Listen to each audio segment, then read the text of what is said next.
O que deve conter no relatório médico? Hoje, um dos principais problemas que a gente encontra aqui no escritório é o relatório médico.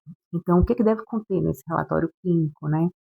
A identificação do paciente, patologia ou condição do paciente, com o CID, se possível, fazer referência aos exames ou situação clínica que levou àquele diagnóstico, a transcrição dos tratamentos utilizados desde a descoberta da patologia até o presente momento, fazendo relação aos medicamentos, terapias, os procedimentos utilizados até então, correlacionando com a ineficácia dos referidos tratamentos, detalhando as sequelas havidas ou detalhando que não foi obtido determinado resultado que era esperado, que ganhou maior importância em razão da discussão da taxatividade ou não do rol, das exigências da concessão estabelecidas pelo STJ.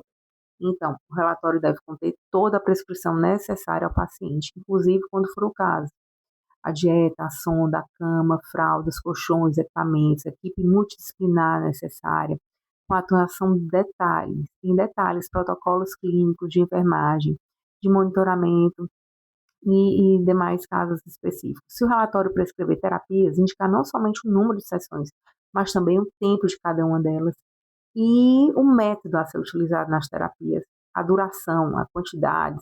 Então, a urgência e a emergência da situação e da submissão do paciente ao tratamento prescrito. Tais palavras devem constar expressamente no laudo. Ocorre aqui que muitos clientes chegam aqui no escritório com um problema. O problema principal é o relatório médico, que popularmente a gente chama de laudo médico. Então, aquele documento chega super simples, 3, 4 linhas, tem ali falando de algumas terapias, mas não específico. No caso específico aqui das terapias, para os autistas, a gente pode correlacionar aqui um exemplo, fonoaudiologia, tantas sessões. O ideal é fonoaudiologia, a prescrição do tratamento tal, a escolha, né, daquele tratamento, um exemplo, comunicação não verbal, prompt, PECs. Então, tem que ser bem específico em relação às terapias, porque quando a gente judicializa, não há necessidade de fonoaudiologia, porque as operadoras já dão por si só a fonoaudiologia. Elas não dão essas terapias especializadas, elas negam. Então, ou quando elas dão, são insuficientes, tanto em quantidades reduzidas pela operadora, ou pela duração, ou pela a qualificação do profissional.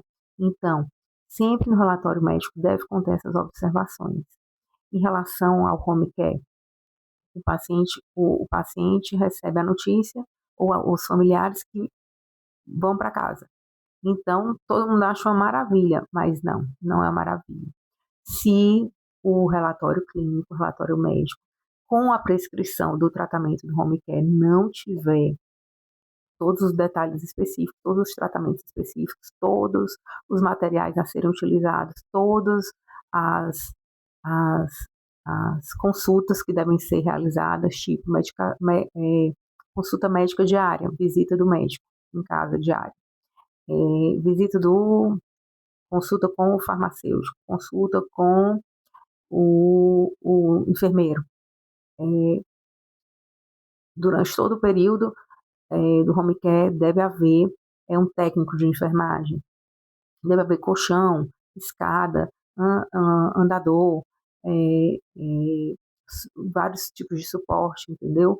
Então, tudo isso tem que estar específico no relatório clínico, porque não adianta você levar um paciente para casa, onde ele está com total assistência no hospital, e você em casa não vai ter essa assistência.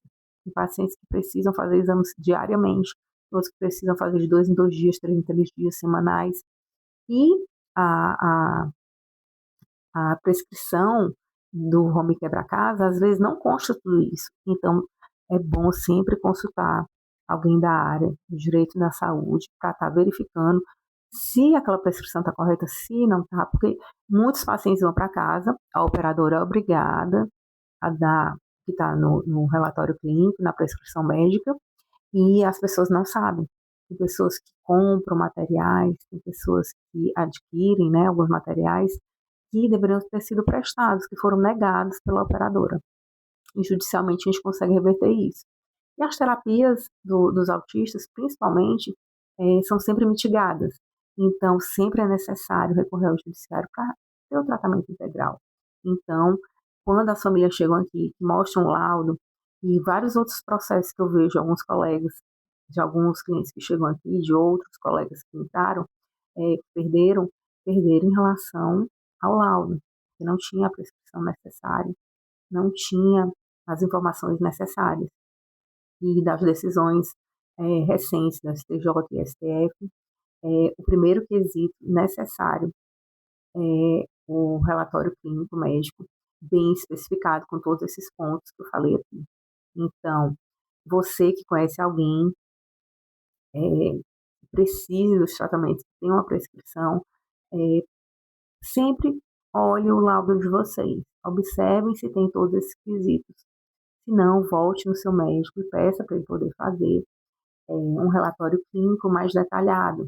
Você explica para que você vai precisar, você explica que teve uma negativa da operadora, você explica que vai solicitar isso, que precisa da orientação para os terapeutas, porque os terapeutas vão dar seguimento àquela prescrição realizada pelo médico.